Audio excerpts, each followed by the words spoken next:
भक्त प्रहलाद का भगवान विष्णु पर हमला, एक अनोखी कहानी, देवी भागवतम। हेलो दोस्तों, क्या आपने कभी सोचा कि एक महान भक्त अपने ही भगवान पर हमला क्यों करेगा? जी हाँ, प्रहलाद, जो भगवान विष्णु के परम भक्त थे, ने नर नारायण ऋषियों पर तीर क्यों चलाए?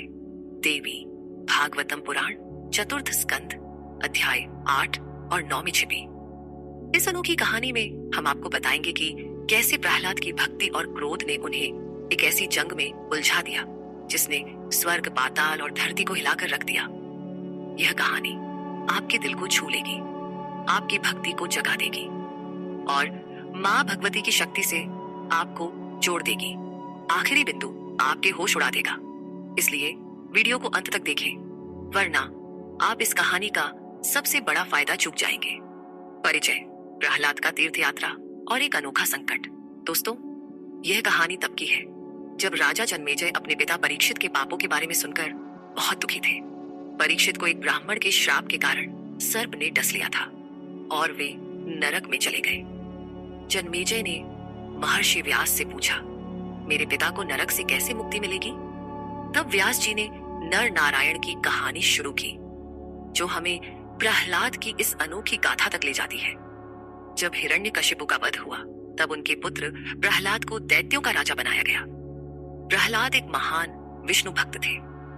उनके शासन में पृथ्वी पर राजा यज्ञ करते थे, ब्राह्मण तप और तीर्थ यात्रा में लीन थे, वैश्य व्यापार में और शूद्र सेवा में। प्रहलाद स्वयं नृसिंह अवतार की कृपा से पाताल में दैत्यों का राजा बनकर अपनी प्रजाओं की रक्षा करते थे। क्या प्रहलाद की यह भक्ति उन्हें एक अनोखे संकट में डाल देगी? आखिरी रहस्य आपके जीवन को माँ की कृपा से भर देगा, इसलिए वीडियो को स्किप न करें। प्रहलाद और च्यवन मुनि। एक डिवाइन मुलाकात। एक दिन भृगुपुत्र च्यवन मुनि नर्मदा नदी के पवित्र तीर्थ व्यास तीर्थ पर स्नान करने गए। जैसे ही वे नदी में उतरे, एक भयंकर सर्प ने उन्हें पकड़ लिया और पाताल ले गया। च्यवन मुनि बहुत डर गए, लेकिन उन्होंने श्री जनार्दन विष्णु का स्मरण किया। विष्णु का नाम सुनते ही सर्प का विष खत्म हो गया और उसने डर से मुनि को छोड़ दिया। सर्प को बाद में बहुत पछतावा हुआ। पाताल में च्यवन मुनि को नागों और दानवों की बेटियों ने पूछा। वे एक सुंदर महल में घूमते हुए प्रहलाद से मिले। प्रहलाद ने उन्हें देखकर सम्मान दिया और पूछा, हे ब्राह्मण, आप यहाँ क्यों आए? क्या इंद्र ने आपको मेरे राज्य की जासूसी के लिए भेजा है? च्यवन मुनि ने जवाब दिया, मैं इंद्र का दूत नहीं हूँ, मैं भृगुपुत्र च्यवन हूँ, धर्म और ज्ञान से परिपूर्ण। मैं नर्मदा में स्नान करने गया था, तभी एक सर्प मुझे यहाँ ले आया। विष्णु के नाम से वह सर्प मुझे छोड़ गया। यह सुनकर प्रहलाद खुश हुए और बोले, हम दोनों विष्णु भक्त हैं, कृपया मुझे धरती, पाताल और स्वर्ग के पवित्र तीर्थों के बारे में बताएं। आखिरी बिंदु में एक ऐसा रहस्य है जो आपके जीवन को चमत्कारों से भर देगा। च्यवन मुनि की सीख। तीर्थ का असली अर्थ। च्यवन मुनि ने कहा, हे प्रहलाद, जिसका मन, वचन और कर्म पवित्र हो, उसके हर कदम पर तीर्थ है, लेकिन जिसका मन अपवित्र है, उसके लिए गंगा भी निकट देश बिहार से बदतर है। उन्होंने बताया, गंगा के किनारे कई शहर, गांव और म्लेच्छ निवास करते हैं। वे गंगा में स्नान करते हैं, लेकिन अगर उनका मन कामनाओं में डूबा हो तो वे कभी पवित्र नहीं हो सकते। मुनि ने कहा, मन की शुद्धि सबसे पहले जरूरी है। पवित्र तीर्थ केवल शुद्ध मन वालों को ही फल देते हैं। उन्होंने आगे कहा, तीर्थों में रहने वाले लोग अक्सर दूसरों को ठगते हैं, जिससे वे अनंत पाप कमाते हैं। तीर्थ में किया गया पाप कभी खत्म नहीं होता। मुनि ने प्रहलाद को सलाह दी, सभी जीवों के प्रति दया और बुद्धि से व्यवहार करो। नैमिषारण्य, चक्र तीर्थ और पुष्कर जैसे तीर्थ सबसे उत्तम है। प्रहलाद ने उत्साह से कहा, चलो हम सब आज ही नैमिषारण्य जाएं और वहां कमल नयन विष्णु के दर्शन करें। क्या प्रहलाद की यह तीर्थ यात्रा उन्हें संकट में डालेगी? अंत में एक ऐसा रहस्य खुलेगा जो आपकी भक्ति को और गहरा कर देगा। नैमिषारण्य में प्रहलाद का क्रोध। प्रहलाद ने अपने दैत्यों को बुलाया और सब पाताल से नैमिषारण्य के लिए रवाना हुए। वहां पहुंचकर उन्होंने पवित्र सरस्वती नदी में स्नान किया और विधिवत दान पुण्य किया। प्रहलाद का मन तृप्त हो गया, लेकिन तभी एक विशाल पीपल वृक्ष के नीचे उन्हें कुछ चमकदार तीर दिखे जो पत्थर पर तेज किए गए थे। यह देखकर प्रहलाद हैरान हो गए। उन्होंने सोचा, ऋषियों के इस पवित्र आश्रम में ये युद्ध के हथियार किसने रखे? तभी प्रहलाद ने देखा, दो ऋषि नर और नारायण, जो धर्म के पुत्र थे, वहां गहरी तपस्या में लीन थे। उनके सामने शारंग और आजगव धनुष रखे थे, जो क्रमशः विष्णु और शिव के धनुष थे। उनके पास दो अक्षय तूणीर तीरों के भंडार भी थे। प्रहलाद क्रोधित हो गए और बोले, हे तपस्वी, क्या तुम्हारा मन धर्म को नष्ट करने के लिए अहंकार से भर गया है? तपस्या और हथियार एक साथ कैसे हो सकते हैं? यह तो कलयुग में भी नहीं होता। उन्होंने कहा, तप ब्राह्मणों के लिए है, हथियार नहीं। तुम धर्म के खिलाफ जा रहे हो। आखिरी बिंदु में मां भगवती का एक चमत्कार आपके विश्वास को और मजबूत करेगा। नर नारायण और प्रहलाद की जंग। नर ऋषि ने जवाब दिया, हे दैत्यराज, तुम्हें हमारी तपस्या से क्या मतलब? हम युद्ध और तप दोनों में निपुण हैं। तुम मूर्ख हो जो ब्राह्मणों की महिमा को नहीं समझते। प्रहलाद गुस्से से लाल हो गए और बोले, मैं धर्म का रक्षक हूं। इस तीर्थ में मैं तुम्हें अधर्म नहीं करने दूंगा। आज अपनी युद्ध कला दिखाओ। यह कहकर प्रहलाद ने अपना धनुष उठाया और उसकी तार से भयंकर आवाज गूंजी। नर ने भी क्रोध में अपने धनुष से प्रहलाद पर तीरों की बौछार कर दी।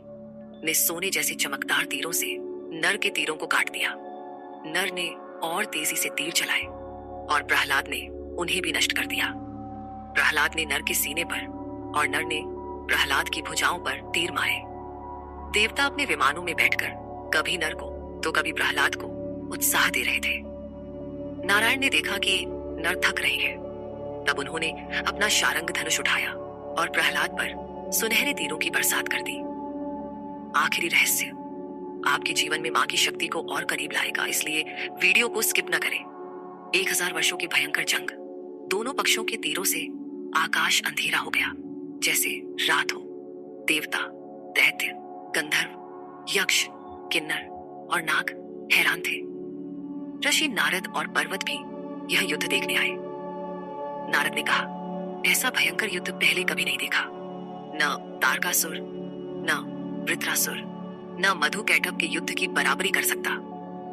प्रहलाद की शक्ति देखकर सभी सोच रहे थे, क्या प्रहलाद इतना शक्तिशाली है कि वह नारायण जैसे सिद्ध पुरुष से इतना लंबा युद्ध लड़ रहा है? नारायण ने प्रहलाद का धनुष तोड़ दिया। प्रहलाद ने नया धनुष लिया और नारायण ने उसे भी तोड़ दिया। जब प्रहलाद के सारे धनुष खत्म हो गए तो उन्होंने क्रोध में परिख लोहे का गदा उठाया और नारायण की भुजा पर मारा। नारायण ने 9 तीरों से उसे काट दिया और प्रहलाद पर 10 तीर मारे। प्रहलाद ने फिर गदा और शक्ति हथियार फेंके, लेकिन नारायण ने उन्हें 7 टुकड़ों में काट दिया। यह भयंकर युद्ध 1000 देव वर्षों तक चला और सारा विश्व हैरान था। आखिरी बिंदु में एक ऐसा रहस्य है जो आपके जीवन को मां की कृपा से जोड़ देगा। विष्णु का आगमन और प्रहलाद की भक्ति। तभी 4 भुजाओं वाले भगवान विष्णु पीले वस्त्रों में कमल और चक्र लिए वहां प्रकट हुए। प्रहलाद ने उन्हें देखकर प्रणाम किया और भक्ति से बोले, हे देवों के देव, आप अपने भक्तों के रक्षक हैं। मैंने 100 देव वर्षों तक इन तपस्वियों से युद्ध किया, लेकिन उन्हें हरा नहीं सका। इसका कारण क्या है? विष्णु ने कहा, हे प्रहलाद, नर नारायण मेरे ही अंश हैं। वे पूर्ण तपस्वी और आत्मसंयमी हैं। तुम्हारा उनसे युद्ध जीतना असंभव है। अब तुम अपने पाताल लौट जाओ और मेरी भक्ति में लीन रहो। इन तपस्वियों से और युद्ध मत करो।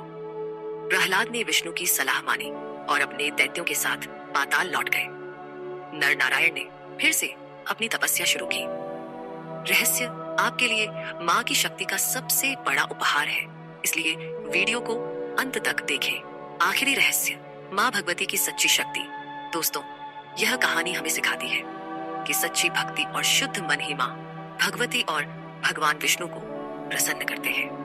प्रहलाद, जो विष्णु के परम भक्त थे, ने गलती से नर नारायण से युद्ध किया, लेकिन विष्णु ने उन्हें सही मार्ग दिखाया। लेकिन अब आता है वह आखिरी रहस्य जो आपके होश उड़ा देगा और आपके जीवन को हमेशा के लिए बदल देगा।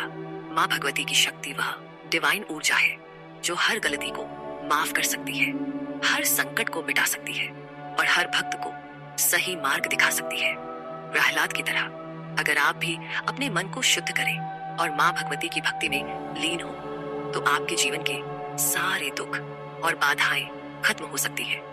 बस उनकी पूजा करें, उनके मंत्र ओम ह्रीं श्रीं दूं दुर्गाय नमः का जाप करें और उनके प्रति पूर्ण श्रद्धा रखें। यह रहस्य आपके जीवन में अनंत चमत्कार ला सकता है। तो दोस्तों, अगर आप भी माँ भगवती की इस डिवाइन शक्ति को अपने जीवन में उतारना चाहते हैं और अपने हर दुख का समाधान पाना चाहते हैं, तो अभी सब्सक्राइब करें विक्रमादित्य यूट्यूब चैनल को और हमें भी व्हाट्सएप करें 7980210280 पर, जहां आपको मुफ्त ज्योतिष, भविष्यवाणी और जीवन की हर समस्या का समाधान मिलेगा। यह मौका आपके जीवन को पूरी तरह बदल सकता है, क्योंकि माँ भगवती की कृपा से आपके सभी सपने सच हो सकते हैं। तो अभी एक पल रुके, सब्सक्राइब बटन दबाएं और व्हाट्सएप पर संपर्क करें। आपके जीवन का सबसे बड़ा चमत्कार आपका इंतजार कर रहा है। जय मां भगवती, जय मां पराशक्ति, नमस्ते।